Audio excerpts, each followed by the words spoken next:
Hi guys, this is week five. Today I'm presenting software and development and the quality of life.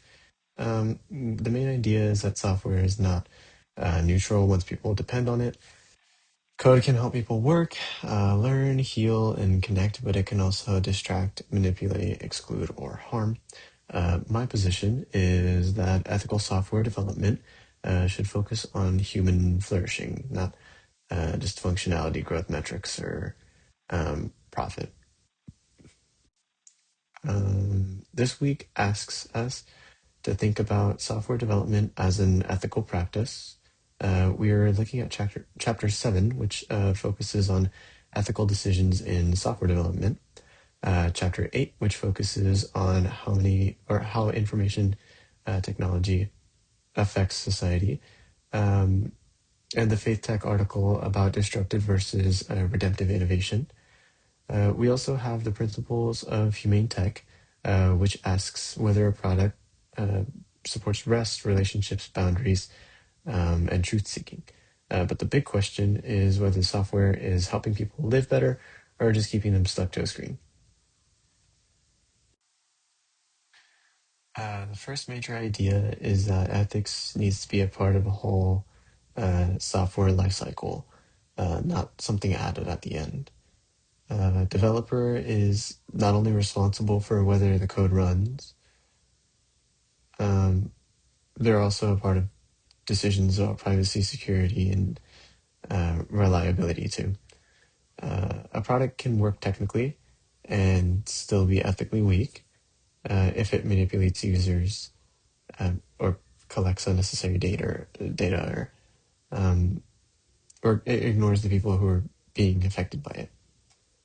The ethical developer asks who could be harmed, who is being excluded, and what happens if the system fails. The principles of humane tech give a practical way to judge whether software improves quality of life. It asks questions like does the product honor both on screen and off screen possibilities? Can users disconnect easily? Does it enhance relationships, respect schedules, minimize detours or distractions? And that matters because a product can be profitable while still being super unhealthy for the users. Um, an ethical product should not rely on addiction and like endless scrolling. I kind of hinted at a good idea. There's an app out there that does that.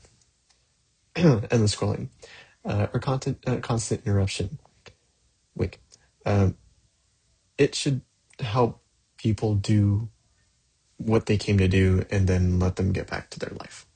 Um, that's that's the whole ethical part of it. Um, and then there's this information here if you guys want to read it.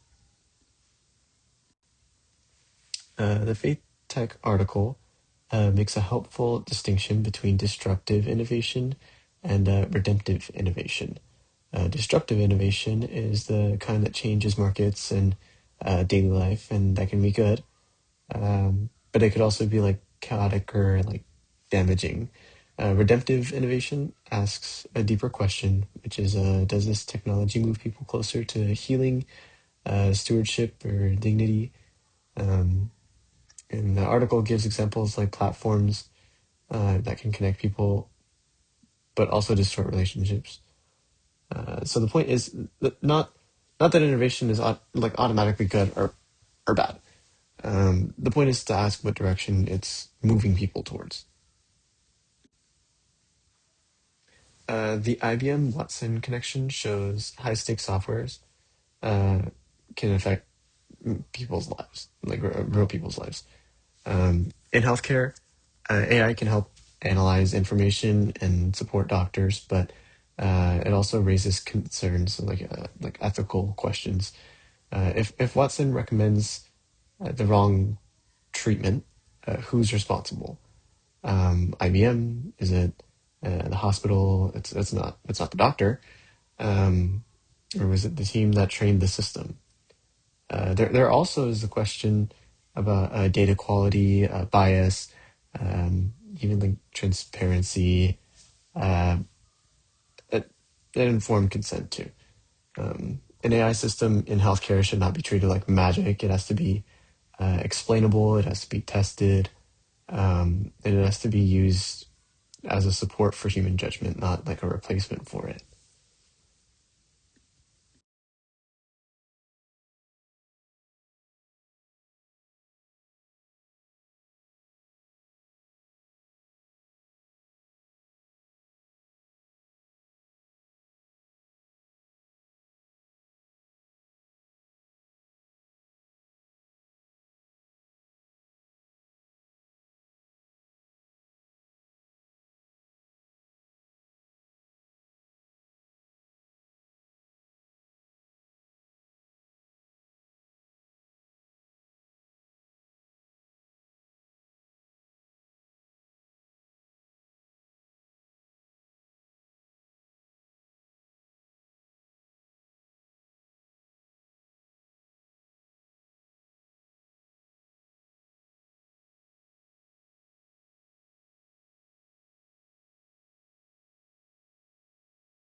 The first peer-reviewed source is by Ryan Stahl.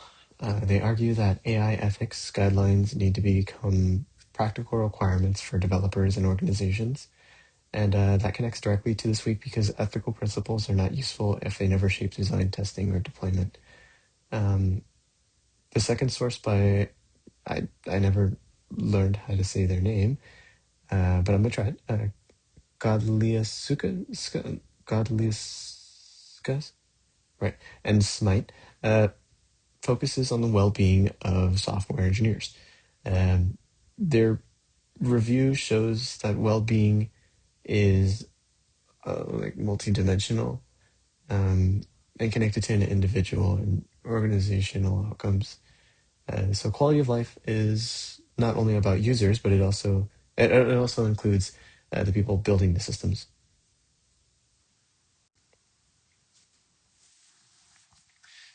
Okay, I'm gonna try to speed this up here.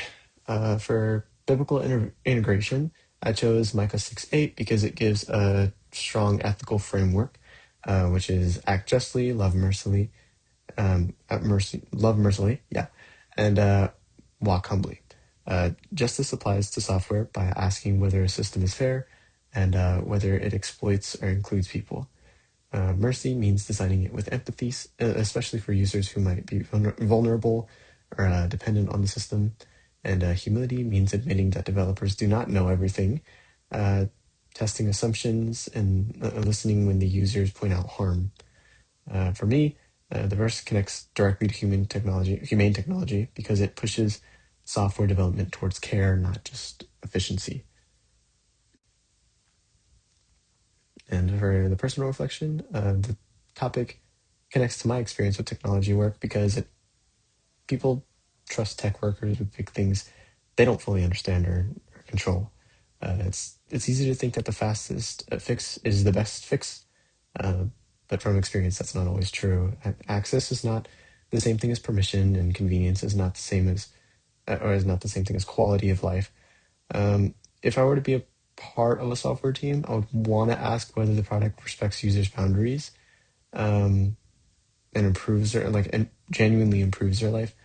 And if the answer is no, then the ethical move is to speak up instead of waiting until the harm becomes normal.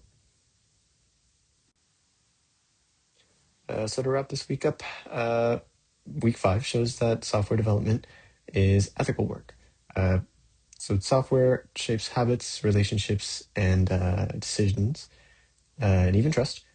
Um, and the faith tech reading pushes us to ask whether innovation is merely disruptive, or if it's actually redemptive. The humane tech principles push us to think about the rest, which is boundaries and relationships, and a life well lived. I'm sorry for my constant cotton mouth.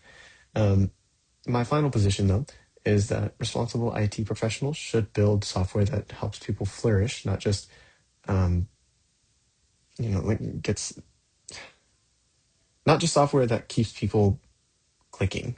like TikTok, for example. I don't want to say it, but there you go. The goal is not to be that getting the goal isn't to make a software that's just used more. It's to make a software that helps people live better. And here are my references, and that's it. Thank you for watching for 10 minutes.